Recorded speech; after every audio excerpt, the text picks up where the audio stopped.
Hello, this is Ken Ferry with this week's Boots in the Field. Pretty much a rain delay across the Midwest right now.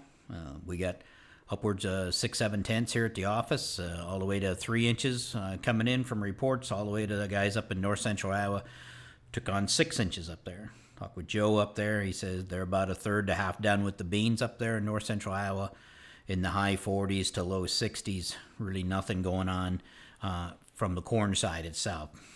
Here, again, as harvest has been more or less on a pause this week, guys are starting to kind of take a look at where things are shaking out for them, and definitely our poorest yields are still continue to come in that 116 corridor, stretching from El Paso clear to the Indiana border up in there.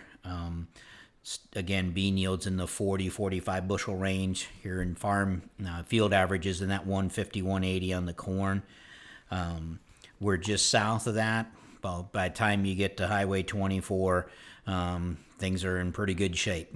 They didn't get the too much rain in the spring, and they didn't burn up in the fall itself. So, again, while we're hearing 150, 180 bushel corn coming out of the 116 corridor, had a report last week of a 10-acre patch hitting 307 just down south of 24. So some big corn up there, but there's some disappointing yields as well. The second place where yields are a little soft is the 136 and south corridor, the north half of DeWitt County, south half of McLean County. In that area, it really depends on whether you missed a 1 or 1.5 inch rain or not, and you're going to be harvesting 50 to the low 60 bushel beans, 180, 190 to 200 bushel corn. Big difference in there, though, what 1 inch of rain makes. Now, the difference between the 136 corridor and the 116, the yields, as far as dry as we were in the 136 corridor, the yields are better than most of those guys had anticipated. We're up there in the 116 corridor, the yields are worse than guys had anticipated.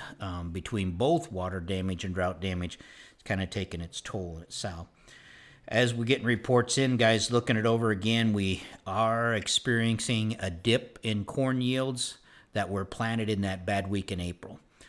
Better than they anticipated, but when we look at corn planted before that week, in that 19th through the 25th range, and corn planted after that week, anywhere from 10, the reports coming in 10 bushel to as much as a 30 bushel dip in corn yields in that window.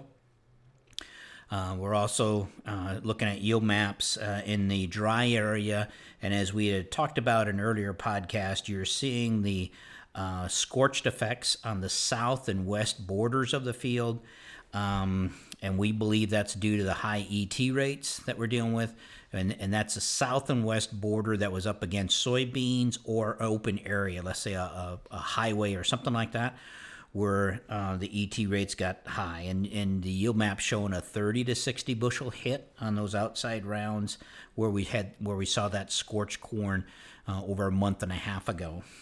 This tells you in the dry area just how close we were to this crop going up in smoke or taking 60 bushel less.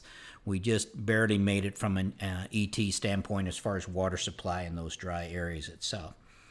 As far as the harvest reports coming in from the replant areas, again, the replant areas in corn, they're doing better than expected. Seeing some pretty decent yields coming in where guys had to go in and replant. They have went back and cleaned some of those up.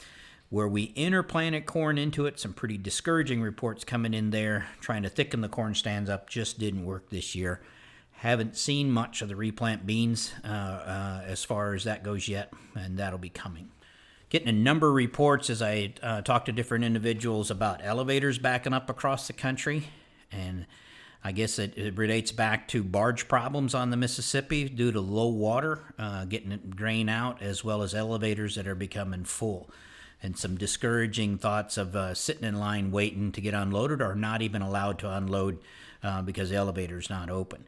And talking to some of those guys, I said, tell the rest of your customers if they got open bins on their farm to save those bins, don't fill them first. Meaning don't fill your bins at home and then get in line at the elevator. They're advising you to go and get in line at the elevator. When the elevator gets backed up or shuts off, save your bins so you can keep harvesting when the lines get backed up. So don't know how bad this will get, but probably had over a dozen complaints on that already this week as far as not being able to move the grain as fast as they want to itself. When we dry out, we'll have to reevaluate our harvest schedule. A lot of this corn, especially in the dry area again, dragged itself across the finish line, and it has crown rot in it. And due to the dry conditions that we've been experiencing so far, it's been standing really well. Unfortunately, though, this is going to change now with the amount of moisture that we have received out here.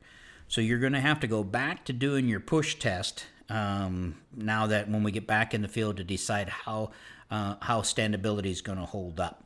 Some of these fields with crown rot are going to buckle at the ground with this much moisture. So you'll see the next 10 days to 2 weeks will change stock quality drastically. A lot of these are water molds that come from the soil itself that trash the stock.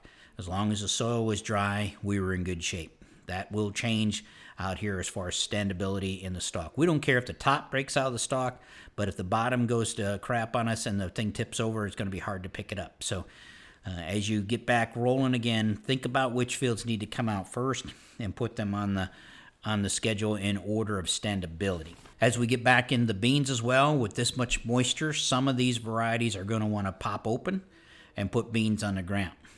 So we're going to have to stay on top of this bean harvest from here on out to make sure we aren't losing a lot even before we get there with header loss and machine loss itself. So that means that we're going to have to be switching back and forth. If we can't cut beans in the morning, we're going to have to go to corn, and if beans will cut in the afternoon, we're going to have to shift back to beans. Yeah, and I know that's a pain in the butt, but that's why you guys get paid the big bucks. So taking time to grab every hour you can on the bean harvest will be a good thing, especially if you start to notice some pods splitting open and beans hitting the ground before you even get there. Don't forget, as you knock these fields down, to call them in. Our crew will clean them up so we can get those soil test results back to you in a timely fashion, and we can keep on spreading the lime and fertilizer that we need to spread out there itself. So with that, keep her safe, keep her moving.